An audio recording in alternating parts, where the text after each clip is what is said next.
कारी रसूलुल्लाह साहब तकरीर करने के लिए गए महाराष्ट्र के अहमदनगर इलाके में। तकरीर उन्होंने की, नई नई दूसरी शादी हुई थी और हर बड़े शहरों से अच्छा कपड़ा खरीद के लाना, मिठाई लाना, ये कुछ लोगों का मजाज होता है।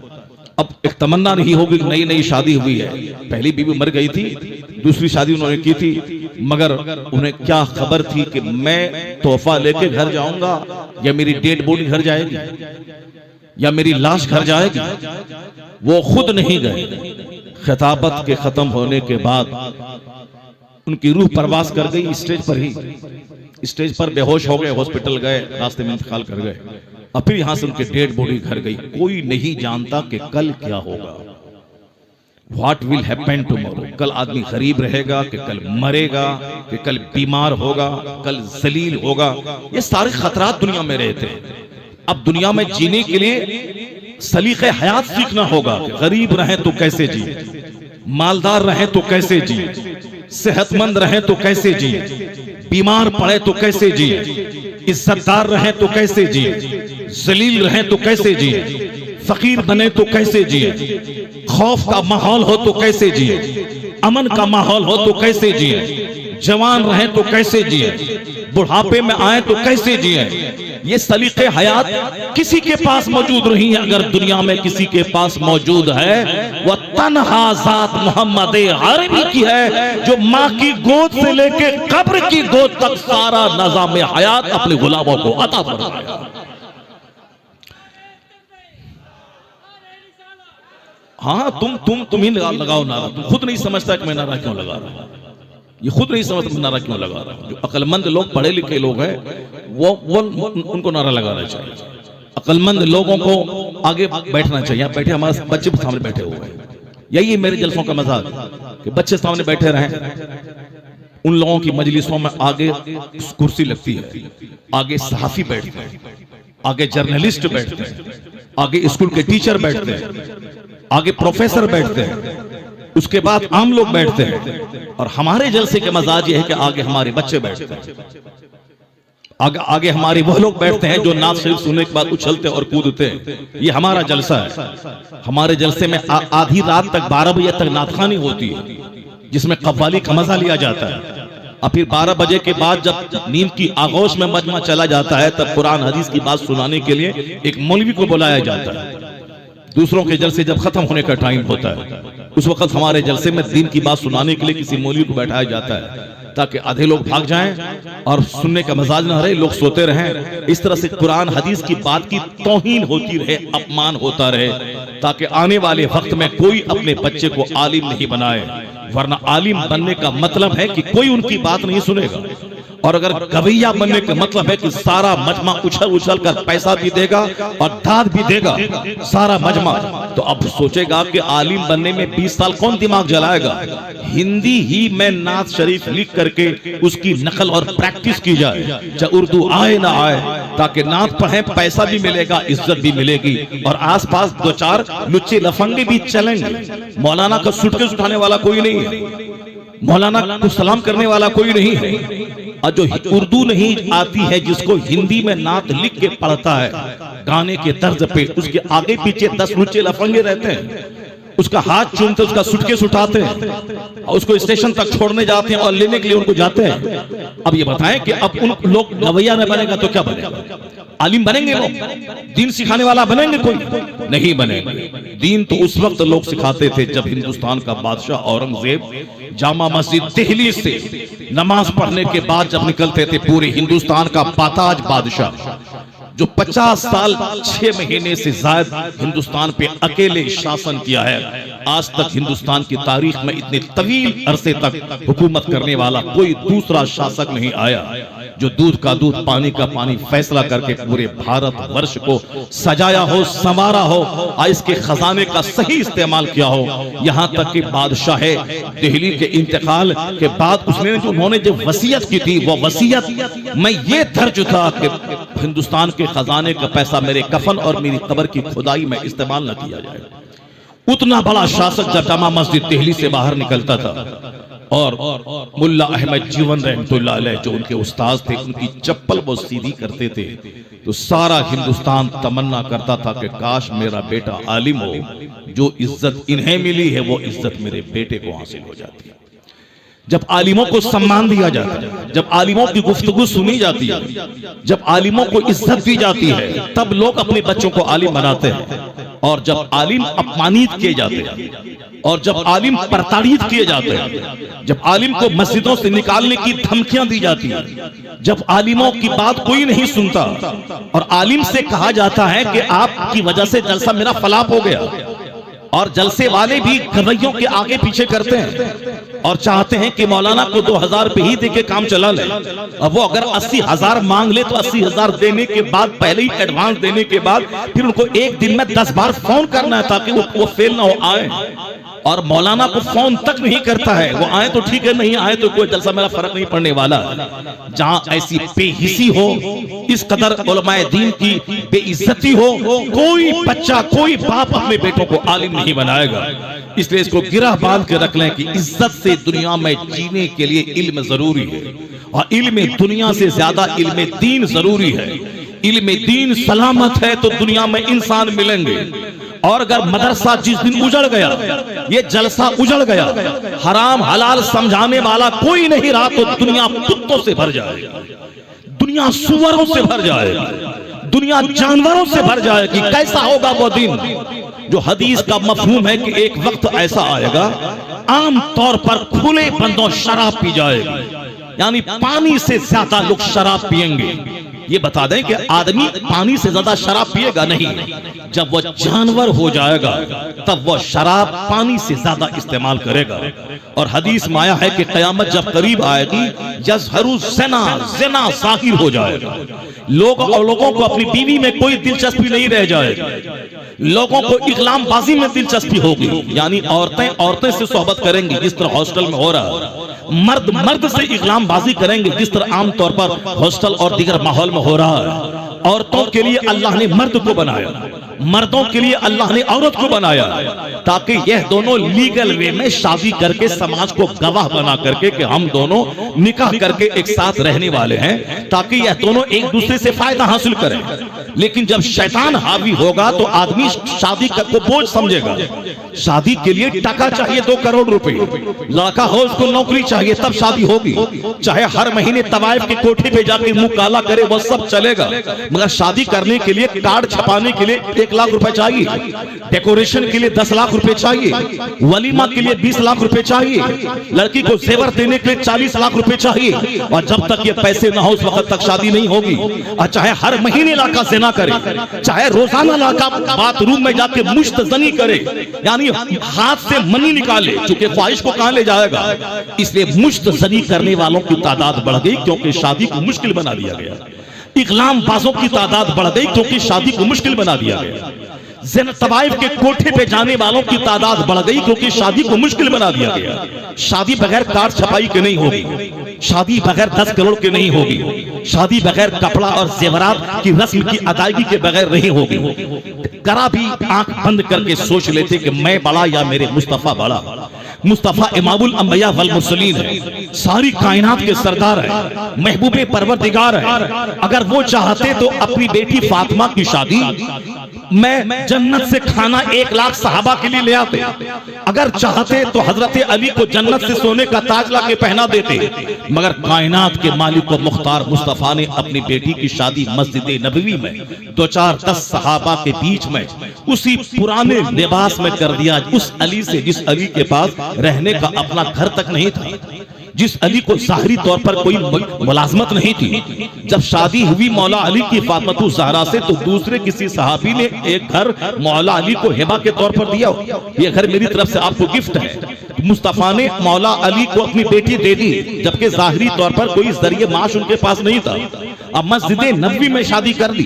अब बगैर ऐलान के अगर ऐलान कर देते तो मक्का से सारे असहाब मदीना आ जाते और मदीना के ही सारे असहाब जमा हो जाते तो मस्जिद नबवी भर जाती। लेकिन चंद लोगों की मौजूदगी में अपनी बेटी का निकाह मौला अली से कर दिया। क्यों? ताकि कयामत तक का मेरा गुलाम शादी को बोझ नहीं बनाए, इतना आसान बना दे शादी को कि रात में रिश्ता मिले रात में निकाह कर दे, दिन में रिश्ता मिले दिन में निकाह कर दे, और दो आदमी की मौजूदगी में निकाह कर दे, पुराने कपड़े में निकाह कर दे, सत्तू खिला के वलीमा करके निकाह कर दे। हुजूर ने अपनी शादी की, किसी में सत्तू खिलाया, किसी में जौ की रोटी खिलाई।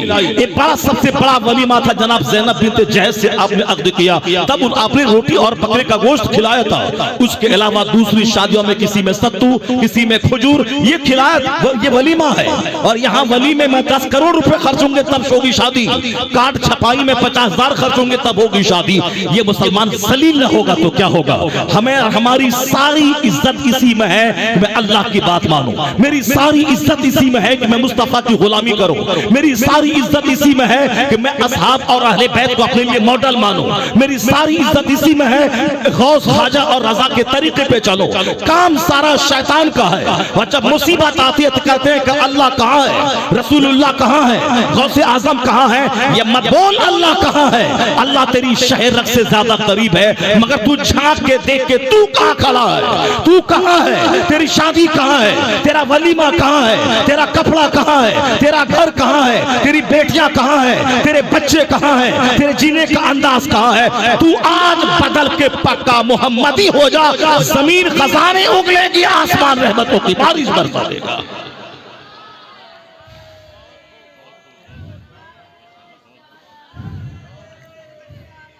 कि मोहम्मद से वफा तूने तो हम तेरे हैं, ये जहां चीज है क्या लौहो कलम सब तेरे लिए, मगर ये बता दे तू पक्का मोहम्मदी साबित कर दे। मैंने तो सिर्फ एक बात, एक शादी की रस्म को मैंने आपके सामने रखकर मैंने झंझोड़ने की कोशिश की कि हम कहाँ हैं, हुजूर ने मुझको कहाँ छोड़ा था। सरकार दो जहां ने खुद प्रैक्टिकल में किस तरह से शादी ब्याह किया जाए मेरे गुलाम करें, हुजूर ने खुद अपनी जिंदगी में अपनी बेटी की शादी करके बता दिया कि ऐसे जीना, ऐसे करना। और हमने किसको अपने मॉडल मान लिया, हमने किसकी नकल शुरू कर दी जिंदगी में। कभी तन्हाई में बैठ के आप नहीं सोचते, हम नहीं सोचते।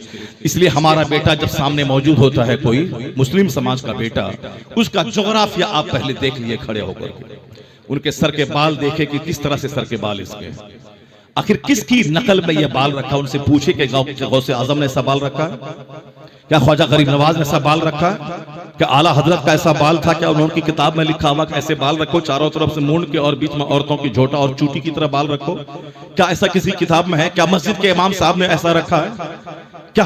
क्या तुम्हारे आलिम जो वाज करते हैं, समझाते हैं, क्या उनका बाल ऐसा? आखिर किसकी नकल तुम कर रहा है? मौलाना साहब की नकल कर रहा है, किसी साहब की नकल कर रहा है, हमारे साहब सूफी ज़हीर साहब की नकल कर रहा है, मस्जिद के इमाम साहब की नकल कर रहा है। किसकी नकल में तुमने ऐसा जोग्राफिया बना के रखा? जरा हमारे बच्चों को देखिए, पहले हम लोग चीखते चिल्लाते थे कि दाढ़ी रखिए, दाढ़ी रखना सुन्नत है, दाढ़ी रखने से कुव्वते मर्दान की बढ़ती है। जिसके सर के बाल उड़ जाएं, टकला हो जाए, 90% वो नामर्द हो जाता है, चूंकि सर के बाल से कुव्वते मर्दानगी का गहरा रिश्ता रहता है। उसी तरह दाढ़ी के बाल से कुव्वते मर्दानगी का गहरा रिश्ता है। एक बहुत बड़े तबीब ने कहा था कि अगर 7 नस्ल तक लगातार दाढ़ी मूंडते रहें तो 8वीं नस्ल हिजड़ों की पैदा होगी। इसका गहरा रिश्ता कुव्वते मर्दानगी से है।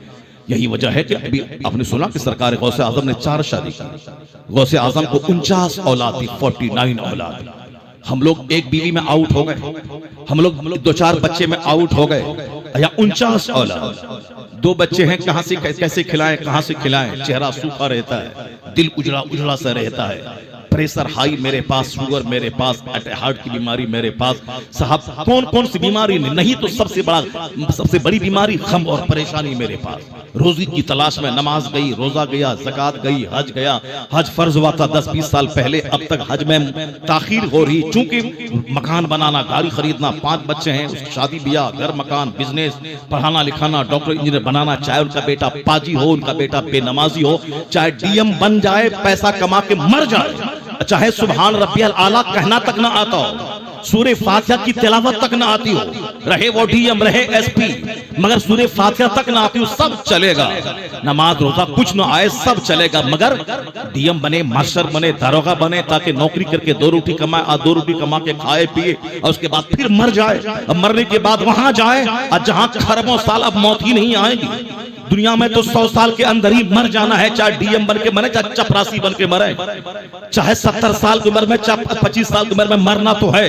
और यहाँ का 100 साल 1 सेकंड, और मरने के बाद जहां गए वहां मौत ही नहीं है, वहां खरबों साल, बेगिनती साल सदा मौत को ज़बह कर दी जाएगी। जो बाग में है तो बाग में है, जो आग में है तो आग में है। कभी सोचा ही नहीं कि मरने के बाद भी कोई जिंदगी है क्या? यह दुनिया की जिंदगी के लिए 18 घंटे पढ़ना, वतन से बेवतन होना, रात रात भर फैक्ट्री के दरवाजे पे नौकरी करना, दिन दिन भर खेत में हल जोत के बारिश में भीग करके रोपा करना, खेती बाड़ी करना, बिजनेस करना, वतन से बेवतन होना, सऊदी अरब में जाके ऊंट चरा के पैसा कमा के छोटा सा घर बना लेना, उम्र हो गई 90 साल, फिर मर जाना। मरने के बाद कहां जाना? जहां का एक दिन 50,000 साल के बराबर होगा। कभी नहीं सोचते वहां मरने के बाद, ना औलाद के बारे में सोचते हैं, ये औलाद मरने के बाद जहन्नम में जलेगी। इसलिए दुनिया में 100 साल ही जीना है तो चाहे जिस तरह से हो जी ले, चाहे अपना घर हो, चाहे किराए के घर हो, मरना तो है ही। चाहे बिरयानी खाओ, चाहे सूखी रोटी खाओ, मरना तो है ही। चाहे डीएम बनो, चाहे चपरासी बनो, मरना तो है ही। ये बात बच्चों की घुट्टी में कौन पिलाएगा? नहीं, दुनिया को खुशगवार बनाने के लिए नमाज छोटे छोटे मगर डीएम बनना है, मास्टर बनना है, बिजनेस करना है, मकान बनाना है, गाड़ी खरीदनी है, सिर्फ दुनिया ही दुनिया है। अब अगर ये बच्चे दुनियादार हो गए, इसमें कसूर हमारा है कि मैंने इनके सामने कभी नेकों का चर्चा नहीं किया, कभी हमने नेकों का जोग्राफिया नहीं बयान किया कि गौसे आजम का जुल्फ ऐसा था, गौसे आजम की दाढ़ी ऐसी थी, गौसे आजम की रात गुजारने का अंदाज ऐसा था, गौसे आजम के दिन गुजारने का अंदाज ऐसा था। हमने घर में बहस थे, बाप अपने बच्चों को कभी नहीं समझाया। अभी 1 घंटे तकरीर में ये क्या सीखेगा? सबसे बड़ा मुअल्लिम बच्चों के लिए बाप होता है, और बाप को फुर्सत नहीं है कि वह 5 मिनट अपने बच्चों से बात करे। सबसे बड़ी मुअल्लिमा माँ होती है, और माँ को फुर्सत नहीं कि अपने बच्चों को बैठा करके बच्चों के सामने औलिया सालिहीन की जिंदगी बयान करे। इसलिए हमारे बच्चों ने जो मोबाइल में, टेलीविजन में देख देख कर जिनको अपने लिए मॉडल चाहा, उसको मॉडल माना, अब उसकी तरह बाल रख रहा है, उसकी तरह दाढ़ी रख रहा है। हम 1000 चीखते थे दाढ़ी रखो, दाढ़ी का बड़ा गहरा रिश्ता कुव्वत से है, मगर नहीं मानता था। मगर अभी फिल्म में एक नाचने वाला फ्रेंच कट दाढ़ी रखा, कोई इधर अंदर सेटिंग करके रखा, कोई एक तरफ बहा के रखा, कोई इधर छाड़ के इधर छाड़ के बीच में लटका के रखा, कोई इधर से मुंडा के रखा। अब उसी की नकल सारे बच्चे कर रहे हैं। हम लोग चीखते थे कि दाढ़ी रखो, मर्द हो दाढ़ी अल्लाह ने तुझको दिया है, औरतों को दाढ़ी नहीं दिया है। औरतें वो है जो चूड़ी पहनती है, औरतें वो है जो पर्दे में रहती है, औरतें वह है और जिसके ऊपर में दुपट्टा रहता है, औरतें वो है जिसके ऊपर में मोटी चादर रहती है। औरतें जब घर में रहती हैं तो समाज पाकीज़ा होता है, और औरतें जब जींस टी शर्ट पहन के दुपट्टा हटा के समाज में घूमती हैं तो सारा समाज ज़िनाकारी की कीचड़ में लथपथ हो जाता है। और जिस समाज में ज़िना फैले उस समाज में खौफ व हरास का माहौल अल्लाह तारी कर देता है, और जालिम हुकूमत को उस पर मुसल्लत कर देता है। जहां ज़िना हो वहां के लोग हिजड़े और बुज़दिल होते हैं, जहां सूदखोरी हो वहां जालिम हाकिम मुसल्लत होता है, जहां शराब पिए जाए वहां सेहत छीन ली जाती है। ये आज जो दुनिया में सेहत गई, आज जो कदम कदम पे हॉस्पिटल है, आज जो कदम कदम पे डॉक्टर है, ये हमारे गुनाहों का नतीजा है कि आज हमारा समाज हॉस्पिटल से भर गया, हमारा समाज डॉक्टरों से भर गया, हमारे घर के 10 लोग और 10 लोग बीमार चल रहे हैं। ये बीमारियों से सारा समाज भर गया। क्यों? हदीस में आया है कि जो फजर की नमाज छोड़ेगा उसके चेहरे का नूर खत्म हो जाएगा। अब यहाँ चेहरे का नूर खत्म है, चेहरा बदरंग है, चेहरा काला हो रहा। अरबों में खेलने के बाद हमेशा मायूसियत रहती है, डिसअपॉइंटमेंट चेहरे पे रहता है, हमेशा मायूसियत रहती है। चूंकि हवस है 10 करोड़ की, अब फूल पास में है 2 करोड़ रुपया, ये गरीब को 2000 मिल जाए तो ये फूले न समाता है, और यहाँ 2 करोड़ के बावजूद चेहरा सूखा है, क्योंकि प्रॉपर्टी का उन्होंने सौदा किया है, वहाँ 2 करोड़ रुपए 10 करोड़ रुपए चाहिए, अब पॉकेट में है 2 करोड़, ये 8 करोड़ कहाँ से आएंगे?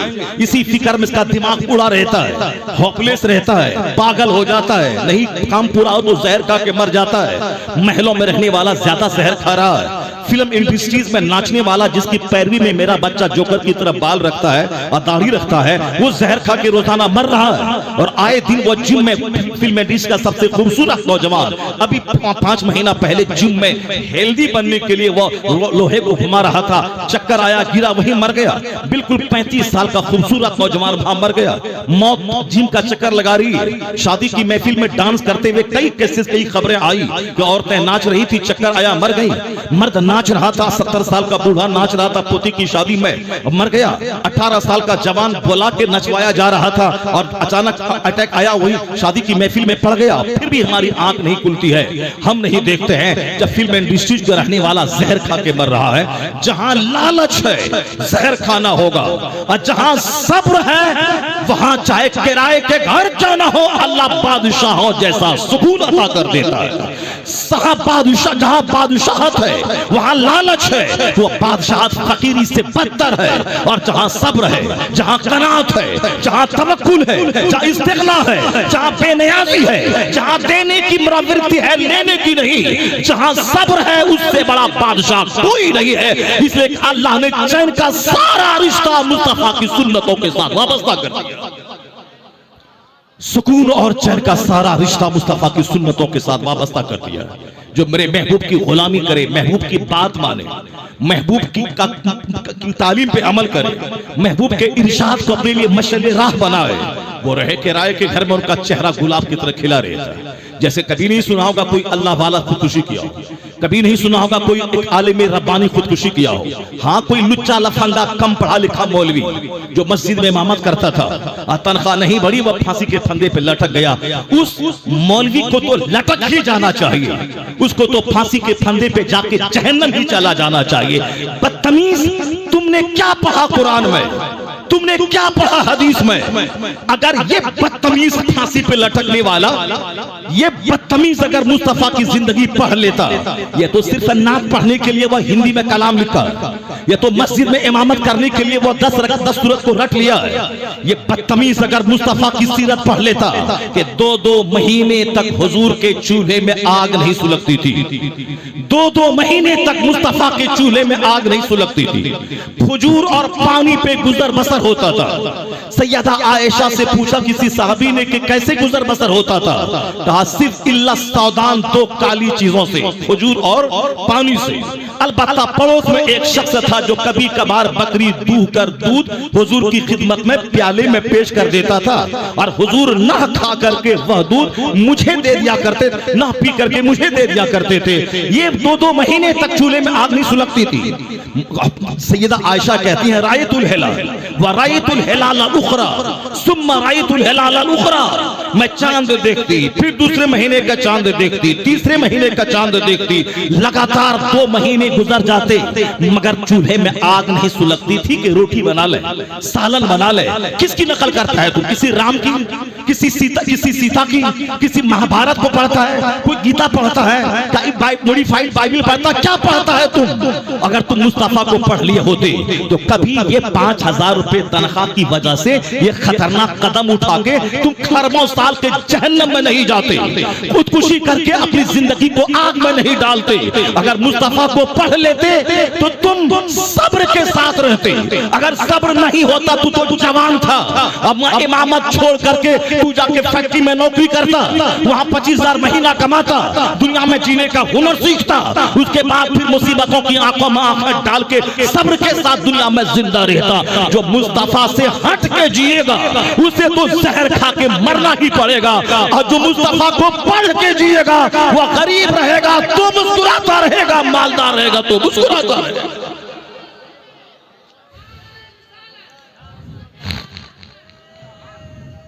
और चंद जोकर है जो उसकी हिमायत में लिख रहा है ये जहर खा के मर गया, ये फांसी के फंदे पे लटक गया। फांसी के फंदे पे लटकने वाला वो होता है जो दीन दुनिया नहीं समझता, जो दीन को नहीं समझता। सुशांत सिंह राजपूत तो अरबों में खेलता था, वो क्यों फांसी के फंदे पे लटक गया?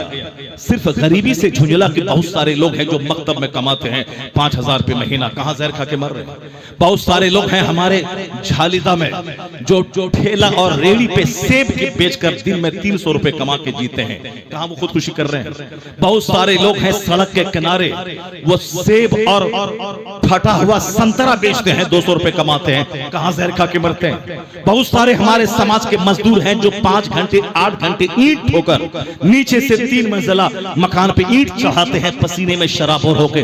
वो कहां खुदकुशी करते हैं, वो कहां जहर खा के मरते हैं। जहर खा के मरेगा वो जो कुरान नहीं पढ़ेगा। फांसी के फंदे पे लटकेगा वो जो हुजूर की हदीस नहीं पढ़ेगा। फांसी के फंदे पे लटकेगा वो जो सरकार की सीरत से रोशनी हासिल नहीं करेगा, जो पढ़ के सिर्फ दूसरों को सुनाएगा और खुद अपना अमल नहीं करेगा, उसे तो जहर खा के मरना ही पड़ेगा। इसलिए मैं तुमसे कहता हूं कि दीन सीखो, मुस्तफा को अपना आइडियल मान लो। सरकार दो जहां की सुन्नत को सीख के अपने घर में सुन्नतों का माहौल पैदा कर। अगर 5 दिन का फाका भी होगा तो तेरे घर में अगर अहले बैत की मोहब्बत है तो सैयदा फातिमा 3 दिन से भूखे हैं, मौला अली 3 दिन से भूखे हैं, उनकी कनीज फिजा 3 दिन से भूखी है, 3 दिन का रोजा है। यहूदी के यहाँ से आटा कर्ज ला के रोटी बनाई गई है। इफ्तार के टाइम में एक मिस्कीन आ गया, रोटी उठा के दे दी गई, पानी पी के रोजा, दूसरा रोजा चालू है। दूसरे दिन रोटी बनी, एक कैदी आ गया, रोटी उठा के दे दी गई, फिर पानी पी के तीसरा रोजा चालू है। और तीसरे दिन रोटी तैयार हुई तो एक यतीम आ गया, तो तीनों दिन यतीम, मिस्कीन और कैदी को रोटी दे दी गई। और यहाँ फाके में जरा शिकवा तक नहीं है। और उनका फरमान क्या है, मैं तुम्हें जो खिला रहा हूँ अल्लाह की मोहब्बत में खिला रहा हूँ। लफ्ज़ थैंक्स भी मैं तुमसे सुनना नहीं चाहता कि तुम लफ्ज़ शुक्रिया कहे, नहीं, मैं अल्लाह रब्बुल इज्जत से इसका बदला मांगता हूँ। तो अल्लाह ने जिब्राइल अमीन को भेज के मुस्तफा के घर वालों की तारीफ की। वयुतइमूना तआम अला हुब्बिही यतीमन व मिस्कीनन व असीरा, और खिलाने के बाद कहते हैं इन्नमा नुतइमुकुम लिवजहिल्लाह ला नुरीदु मिनकुम जज़ाअन वला शुकूरा। हम इसका कोई बदला और लफ्ज़ शुक्रिया भी तुझसे सुनना नहीं चाहते। हमने जो भूखा रह के खिलाया है वह सिर्फ अल्लाह से बदला मांगने के लिए मैंने खिलाया है। इसका सारा अज्र अल्लाह से मैं चाह रहा हूँ, अल्लाह से मैं चाह रही हूँ। सैयदा फातिमा के कौल को नकल किया गया। यह 3 दिन का फाका है, मगर अल्लाह की रज़ा पे राजी है वह लोग जिसके सब्र की धूम आसमान पे मची है। जनाब जिब्राइल अमीन सूरह तहर की आयत में नाज़िल हो गए। तो जहाँ सब्र है, जहाँ तवक्कुल है, जहाँ कनात है, उसी का चर्चा आसमानों में है, उसी का चर्चा फरिश्तों की झुरमुट में है, वही दूसरों के लिए आइडियल बन जाता है। और जहाँ लालच है, जहाँ बेसब्री है, जहाँ मजीद हवस है, वहाँ तो जहर खा के मरना पड़ेगा। पता चला जब फिल्म इंडस्ट्रीज में अरबों कमाने वाला जहर खा रहा है और यहाँ 200 कमाने वाला मस्त 5 वक्त नमाज पढ़ने के बाद उसी 200 में राजी रह रहा है, तो पता चला कि पैसा मसले का हल नहीं है। मसले का हल मुस्तफा की सुन्नत, मुस्तफा की सीरत, मुस्तफा का तरीका है जो हुजूर को सामने रखेगा। यहाँ भी मुस्कुराएगा, मरेगा तो मुस्तफा की शफाअत से जन्नतुल फिरदौस का हकदार हो जाएगा। ये सारे प्रॉब्लम्स इसलिए हैं कि हम हुजूर को पढ़ना ही नहीं चाहते, हुजूर से हट के जीते हैं। इसलिए खुदकुशी है, इसलिए लफाजी है, इसलिए बकवास है, इसलिए समाज में गाली गलौज है, इसलिए तलाक है, इसलिए तकरार है, इसलिए घर उजड़ रहा है, हमारे बच्चे उजड़ रहे हैं। काफिरों का हौसला बुलंद हो रहा है, वो मुझे मारने, वो मुझे डराने, मुझे सफ़े हस्ती से मिटाने की धमकियां दे रहा है। और हम बुज़दिल बनकर उनकी सारी धमकियों को सुन रहे हैं और फिर अपने ही मजहब के बारे में एहसास कमतरी के शिकार हो रहे हैं कि मेरे मजहब का मुस्तकबिल कैसा है, पता नहीं आने वाला दिन मेरा कैसा होगा। ये लड़का कहां जा रहा, कहां भाग रहा। देखिए जमजम भाई की नात के टाइम में नारा लगा रहा था, जरा उसकी टोपी देखिए किस कदर टोपी, उसकी टोपी लाल है और उसके सर पे जो है नक्शे नाले लगा हुआ है। और ये जमजम भाई के टाइम अगर ये भाग गया होता तो चलो भाई बात समझ में आती कि चलो नाज शरीफ समझ में आ रहा, नाज शरीफ ये समझता है जल्दी से बयान शुरू हो और हम जा रहे। पूरी नाज सुनता रहा और कुरान हदीस की बात हो रही है, हुजूर की सीरत बयान कर रहे हैं, जीने का सलीका बता रहे हैं, तो अब ये महफिल से उठ के भाग रहा है। ये हमने अपने बच्चों को सिखाया है, यही मजाज हमने लोगों को दिया है।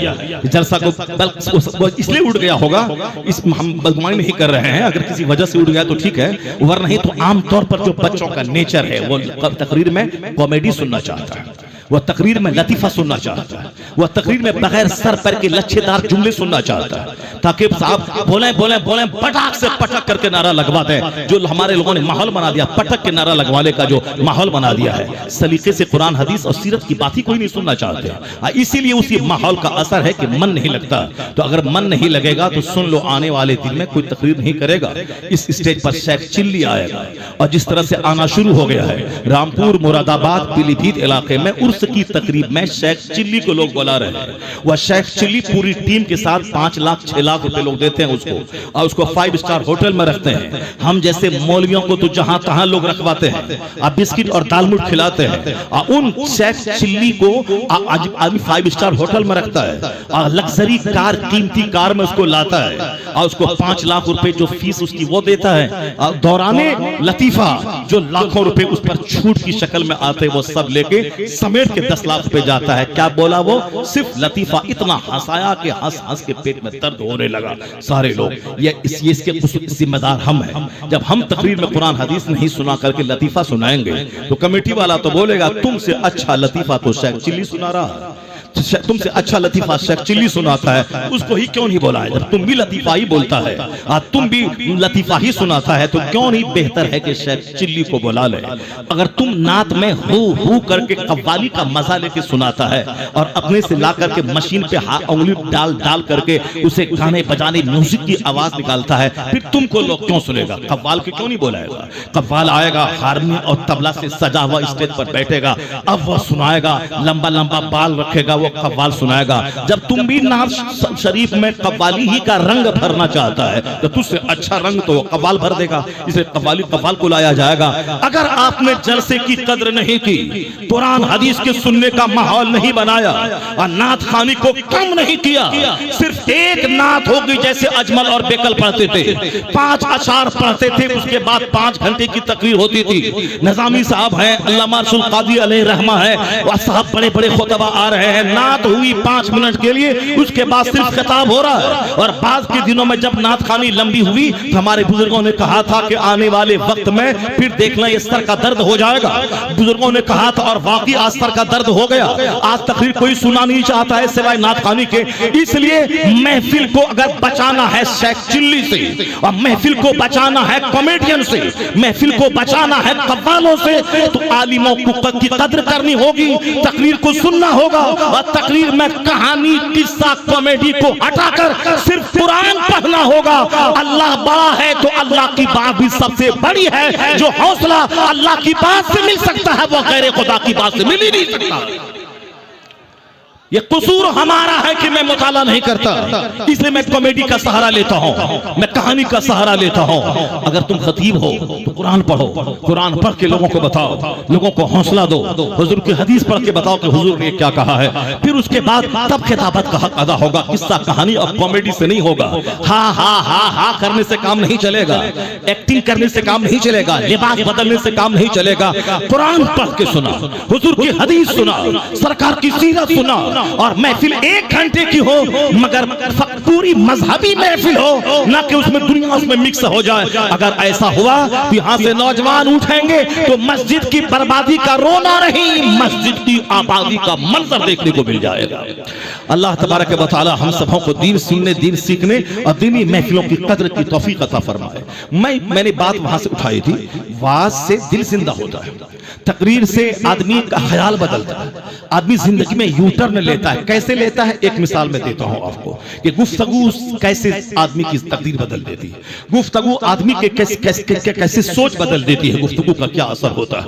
अगर आपकी तवज्जो अगर मेरी तरफ है तो आप गौर से सुनिए इसको। गुफ्तगू ही तो थी। एक शख्स ने हजरत बिलाल को कहा, या इब्न सौदा, एक काली औरत का बेटा, कालीन का बेटा, आदमी है, आदमी की जबान से बात निकल गई, जबान फिसल गई, जबान से कह दिया एक काली औरत का बेटा।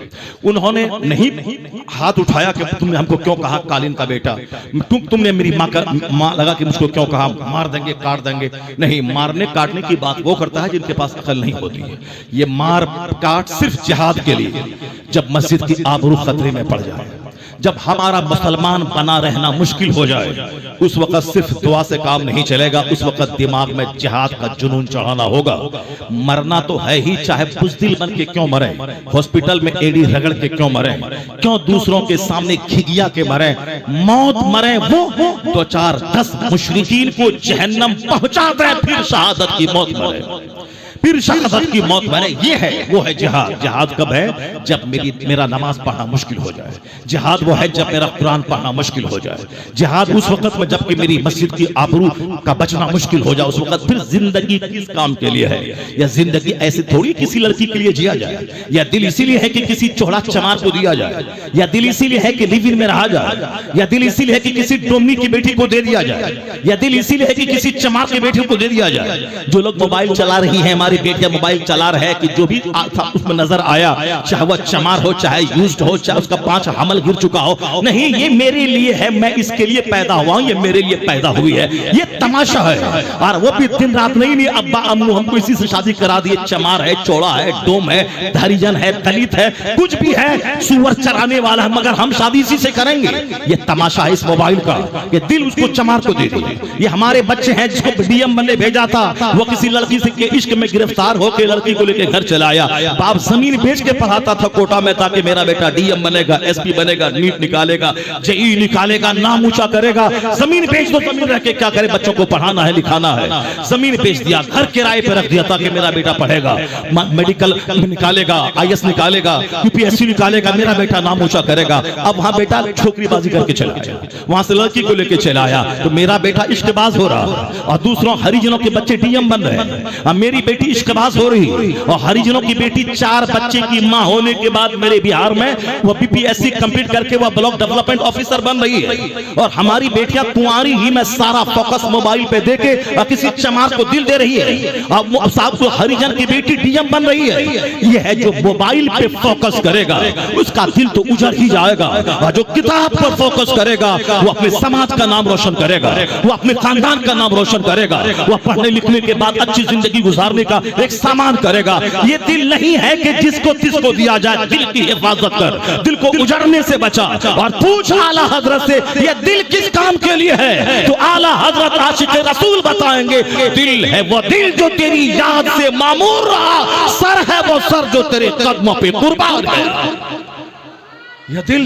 यह दिल मुस्तफा की मोहब्बत के लिए है, यह दिल हुजूर की मोहब्बत के लिए खाली कर दें। बच्चों को बचपन से ही गुट्ठी में मुस्तफा की मोहब्बत पिला दें। हुजूर की सीरत बयान करें। सबसे ज्यादा घर में चर्चा मुस्तफा का होना चाहिए, सबसे ज्यादा घर में चर्चा असहाब रसूल का होना चाहिए, सबसे ज्यादा घर में चर्चा नेकों का होना चाहिए, ताकि बच्चों के दिल दिमाग में नेकों की नकल की आदत पड़ जाए।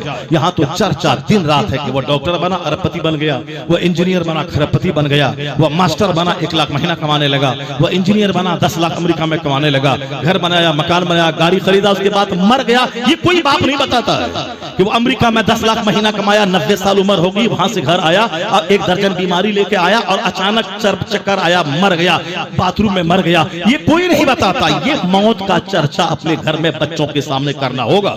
इसलिए करना होगा कि ताकि दुनिया की मोहब्बत घटे और आखिरत की मोहब्बत बढ़े, दुनिया की लग्जरियस लाइफ का शौक खत्म हो और जन्नत पाने की तड़प पैदा हो जाए। और ये हुजूर ने कहा है, सरकार सैयदा आयशा फरमाती हैं कि सरकार दो आलम अलैहिस्सलाम का फरमान है, जो रोजाना 20 बार मौत को याद करेगा वो अपने बिस्तर पे ही क्यों ना मर जाए, अल्लाह उसे शहादत का मर्तबा अता फरमाएगा। जो डेली 20 बार मौत को याद करेगा। और हम कैसे जी रहे हैं कि कब्रिस्तान से आने वालों के लिए एक तरफ से देहात में सबके दरवाजे पे बाल्टी में पानी रहता है, ताकि कब्रिस्तान से आके सबसे पहला काम ये करना है कि पैर को धो लेना, ताकि कब्रिस्तान की मिट्टी घर में न जाए। अगर मिट्टी घर में चली गई तो 1 साल के अंदर में सारा घर उजड़ जाएगा और घर के सारे लोग मर जाएंगे। इसीलिए मर न जाए, कब्रिस्तान से आने के बाद हाथ धो लेना और पैर धो लेना, ताकि कब्रिस्तान की मिट्टी घर में जाए। इतना डर है हमें मौत से, इतना डर है हमें कब्रिस्तान जाने से। चाहे जितना भी डरो उससे कुछ भी नहीं होने वाला है। अल्लाह का फैसला है, फैजा जा अजलुहुम ला यस्ताखिरून साअतुम वला यस्तक़दिमून। जब मौत का वक्त आएगा तो एक लम्हा न आगे होगा न पीछे होगा, 1 सेकंड आगे पीछे नहीं होगा। ये मुंह में मिट्ठू बनते रहो कि एम से लेके जाते तो बच जाता, पीएमसीएच लेके जाते तो बच जाता, रिम से लेके लेके जाते तो बच जाता। ये सब शैतानी धोखा है। हुजूर कहते हैं फला तकुल लौ फइन्ना लौ तफ्तहु अमल शैतान। ये हदीस में आया है कि इन केस अगर, जिसको अरबी में कहते हैं लौ, लाम वा ज़बर लौ, लौ का माना होता है इन केस, अगर, काश। हुजूर कहते हैं कि ये मत बोला कर कि अगर हम लेके जाते तो वहां बच गया होता। बेशुमार लोग इंडिया के हैं जो इलाज कराने अमेरिका जाते हैं और वहां से शिफायाब होके बहुत कम लोग आते हैं, डेड बॉडी लेके आते हैं। अगर शिफा अमेरिका में रहती तो डेड बॉडी नहीं आती। अगर शिफा दिल्ली के एम्स में रहती तो दिल्ली से एम्स से रोजाना 200 लाशें नहीं निकलती। अगर शिफा रिम्स और एम्स में रहती तो वहां से डेड बॉडी रोजाना 10, 20, 50 की तादाद में नहीं निकलती। पता चला एक तदबीर है, इलाज कराना है, इलाज कराना है, डॉक्टर के पास जाना है। बाकी विश्वास अल्लाह की जात पे रखना है कि जो खुदा चाहेगा वही होगा। और जब बच्चा मर जाए, बाप मर जाए, ये ना बोले कि वहां जाते तो बच जाता। ये नहीं बोले, बोले यही बंदों के चाहने से क्या होता है, वही होता है जो मंजूरी खुदा होता है। जो अल्लाह ने चाहा वही हुआ। अगर लो इन केस अगर बोलेगा तो हुजूर क्या कहते हैं, तफ्तहु अमल शैतान। शैतानी सोच का दरवाजा खुलता है वहां से। तकदीर पर यकीन करना जरूरी है कि जो अल्लाह ने लिख दिया है वह होकर रहेगा। और इन केस वाला जुमला उस तकदीर पर ईमान को कमजोर कर देता है। इसलिए ब्लाइंडली आंख बंद करके मानना पड़ेगा, जो अल्लाह ने लिख दिया वह होकर रहा। हर पैदा होने वाले को मर ही जाना है। ये बात अपने बच्चों को बताना पड़ेगा, अपनी बीवी को बताना पड़ेगा, और अपने घर में डेली 20 बार मौत को याद करना पड़ेगा। और जो 20 बार डेली दुआ करे हर नमाज के बाद, अगर 4 बार ही वह बोलेगा अल्लाहुम्मा बारिक ली फी मौती, ये अल्लाह मेरी मौत में बरकत अता फरमा, वफीमा बादल मौत, अगर ये दुआ करे 5 बार हर नमाज के बाद, तो हर 5 नमाज में अगर हर नमाज के बाद 4 बार बोले तो 20 बार हो जाएगा। और हदीस की रोशनी में जो 20 बार रोजाना मौत को याद करेगा वो अपने घर ही में क्यों ना मर जाए, अल्लाह शहादत का मर्तबा अता फरमा देगा। और हुजूर फरमाते हैं अक्सरू जिक्र हादिमी लज़्ज़ातिल मौत। सरकार कहते हैं कि लज्जतों को ढा देने वाली चीज जो मौत है उसको कसरत से याद करो। कुरान शरीफ में कसरत से मौत का चर्चा आया है, मगर यहाँ हाथ भी धो के मिट्टी झाड़ते हैं ताकि कब्रिस्तान की मिट्टी घर न पहुंचे। और दरवाजे पे बाल्टी में पानी है, पांव धो ताकि कब्रिस्तान की मिट्टी घर में न पहुंचे। अगर बोल दिया कि अगर मैं मर गई तो मेरी अम्मी तुम रोना मत, तो फिर क़यामत उस सर पे उठा लेती है माँ कि तुम ये जुमला बोला कैसे, तुम मुंह से मौत निकाला कैसे। मत निकालो, मौत की बात नहीं बोलना वरना मर जाओगे। यह है जाहिल माँ, यह है जाहिल बाप। उन्हीं जाहिल माँ बाप की सोहबत में रहने वाले जाहिल बच्चे जो साहब जिंदगी की तमन्ना रख रहे हैं, अब मौत का चर्चा नहीं करते कि शाम के वक्त में मौत आएगी। आज दूसरे का ऐलान हुआ अब्दुल समद भाई नहीं रहे, कल फजर के बाद उसके जनाजे की नमाज होगी। ये नहीं समझा कि कल हो सकता है कि मेरे नाम का ऐलान हो जाए कि कल फला साहब नहीं रहे और जोहर के बाद उनके जनाजे की नमाज पढ़ी जाएगी। रोजाना 5 टाइम अजान अब कम हो रही है और अजान होती है 5 टाइम और जनाजे का ऐलान 10 बार हो रहा है। उसके बावजूद भी दिल नहीं कांप जाता कि कल मेरा ऐलान होगा। नहीं, इस्लाम ने इस बात पे जोर दिया है कि दुनिया से ज्यादा आखिरत से मोहब्बत कर। यही वजह है कि कुरान में 114 सूरतों में सबसे ज्यादा आखिरत का चर्चा है, सबसे ज्यादा मौत का चर्चा है। हम पढ़ते नहीं, बताते नहीं है। सूरह जिलजाल पढ़ के देखिए, इज़ा ज़ुलज़िलतिल अर्दु ज़िलज़ालहा व अखरजतिल अर्दु अस्क़ालहा व क़ालल इंसानु मा लहा यौमइज़िन तुहद्दिसु अख़बारहा बिअन्ना रब्बका औहालहा यौमइज़िन यस्दुरुन नासु अश्तातन लियरौ अअमालहुम फमन यअमल मिस्क़ाल ज़र्रतिन खैरन यरा व मन यअमल मिस्क़ाल ज़र्रतिन शर्रन यरा। इस सूरत का नाम सूरह जिलज़ाल है। इसकी फजीलत हदीस में आई है कि जो एक बार पढ़ ले उसे आधा कुरान पढ़ने का सवाब मिल जाता है, निस्फ कुरान का। और नमाज के अंदर में इस सूरत को कसरत से पढ़िए। अगर सूरह आदियात के बारे में आया है जो इसके बाद की दूसरी सूरत है, जो उसको एक बार पढ़ ले आधा कुरान का सवाब मिलता है। अगर आपने जोहर की नमाज में पहली दोनों रकात में जिलजाल और आदियात पढ़ लिया तो नमाज तो हो ही गई, फर्ज अदा हो ही गया, एक खत्म कुरान का सवाब भी मिल गया। अगर आपने नफल नमाज में 3 बार दोनों रकात में सूरह इखलास की तिलावत की, नमाज भी हो गई, सजदा क़याम क़ुनूत का अज्र भी मिला और 2 खत्म कुरान का सवाब भी मिल गया नमाज के अंदर में। अब उस जिलजाल में क्या कहा गया है जरा गौर से सुनिए। जब यह जमीन हिला दी जाएगी, यानी जब आखिरत का ज़लज़ला, क़यामत का ज़लज़ला आएगा और यह जमीन अपने सारे बोझ को निकाल के फेंक देगी। फिर उसके बाद क्या होगा, जब लोग सफ दर सफ मैदान महशर की तरफ हिसाब के लिए बुलाए जाएंगे, उसके बाद क्या होगा, जिसको जहां तक कि बुराई अगर नेकी की होगी दुनिया में तो वहां देखेगा बंदा, और दुनिया में राई के बराबर कोई गुनाह किया होगा तो बंदा वहां देखेगा। तो इस सूरत की सब आयतों में क़यामत के ज़लज़ले का जिक्र है, जमीन फटेगी, कब्र में जितने लोग दफन होंगे क़यामत तक उसके निकलने का चर्चा है। सब सफ़े बांध कर अपने अमाल को देखने के लिए वो जाएंगे, और फिर राई के बराबर कोई नेकी की होगी तो वहां देखेगा। इस सूरत में सिर्फ आखिरत का चर्चा है, लेकिन हमने कभी आखिरत को अपने घर में कभी इशू नहीं बनाया।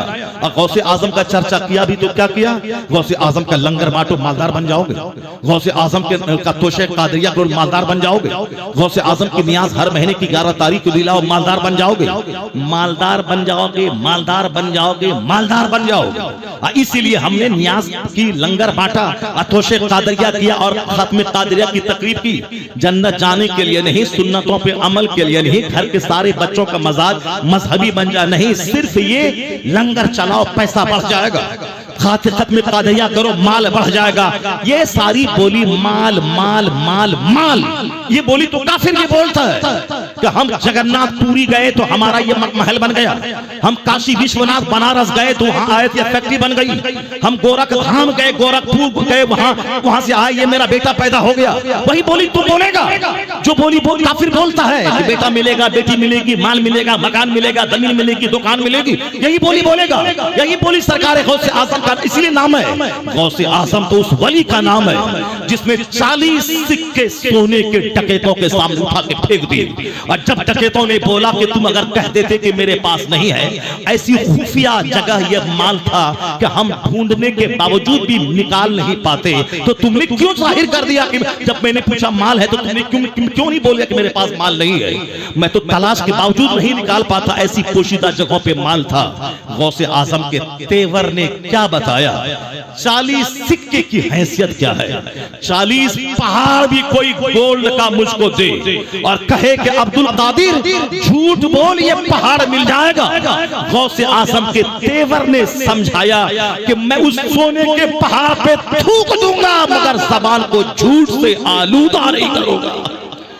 यही सरकार गौसे आजम का कैरेक्टर। और तुम बोलता खत्म कादरिया करो माल बढ़ जाएगा, लंगर बांटो और दौलत बढ़ जाएगी। यानी दौलत माल, जिस दौलत को गौसे आजम ने तलाक दे दी, जिस दौलत को मौला अली ने तलाक दे दिया, उसी दौलत के बारे में तुम गौसे आजम का नाम ले रहा है, उसके फातिहे से दौलत को जोड़ रहा है, उसके लंगर से दौलत को जोड़ रहा है। ये और बात है कि दौलत बढ़ जाए वो अलग बात है, मगर नीयत ये मत रख के लंगर बांटेंगे तो दौलत बढ़ जाएगी। अगर दौलत बढ़ेगी फिर वही हाल होगा कि दौलत की मोहब्बत में दिल लूट जाएगा, दौलत की मोहब्बत में घमंड पैदा होगा, दौलत की मोहब्बत में नमाज छूट जाएगा, दौलत की मोहब्बत में आखिरत का चर्चा खत्म हो जाएगा। क्योंकि जहां ज्यादा माल होता है वहां ज्यादा जीने की तमन्ना होती है, और जहां माल ही नहीं है तो क्या जीने की तमन्ना होगी, वहां मौत का जिक्र ज्यादा होता है। इसलिए अल्लाह के वलियों की खानकाहों में मौत का चर्चा होता है।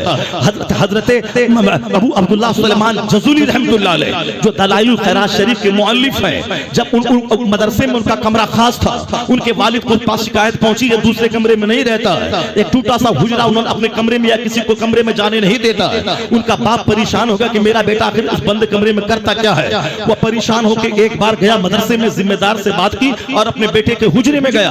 कौन? दलाइलुल खैरात शरीफ, कुरान शरीफ की तिलावत के बाद सबसे ज्यादा वजीफे के तौर पर जिस किताब की तिलावत उम्मत मुस्लिमा में होती है बिलखुसूस सुलहा के नजदीक, वो है दलाइलुल खैरात शरीफ। अल्लाह का वली बनाने वाली वो किताब है जिस किताब को तरतीब दिया था सुलेमान जज़ूली रहमतुल्लाह अलैह ने। अबू अब्दुल्लाह सुलेमान जज़ूली वो पढ़ने के जमाने में जहां पढ़ते थे वो एक कमरे में गोशानशी रहते थे, सिर्फ किताब पे नजर रहती थी, बाकी दुनिया से कोई मतलब नहीं था। जैसे हुजूर ताजुल शरिया गए मिस्र पढ़ने के लिए, 3 साल वहां रहे, तो तूर देखने नहीं गया, दरिया नील देखने नहीं गया, यहाँ तक कि 3 साल जब बच्चे पढ़ने जाते हैं अजहर तो सबसे पहले नील देखने जाते हैं, तूर देखने जाते हैं। बच्चा अगर हमारा आगरा जाए, दिल्ली जाए, सबसे पहले ताजमहल देखने जाता है बच्चे कॉलेज बाद में देखेंगे, पहले लाल किला देख लें, कॉलेज बाद में जाएंगे पहले कुतुब मीनार देख लें, यूनिवर्सिटी बाद में जाएंगे पहले ताजमहल देख लें। ये आम बच्चों का मजाज होता है, पढ़ाई पहले बाद में होगी, पहले हम दरियाए नील देख लें। मगर ये ताजुल शरिया थे, 3 साल रहे, दरियाए नील को नहीं देखा, सिर्फ दरसगाह और हॉस्टल और सिर्फ किताब देखा। तब रिजल्ट क्या निकला? लाखों बच्चों में मकाम में मुमताज हासिल कर लिया, लाखों बच्चों में स्टूडेंट फास्ट हुए, मकाम इम्तियाज हासिल किया।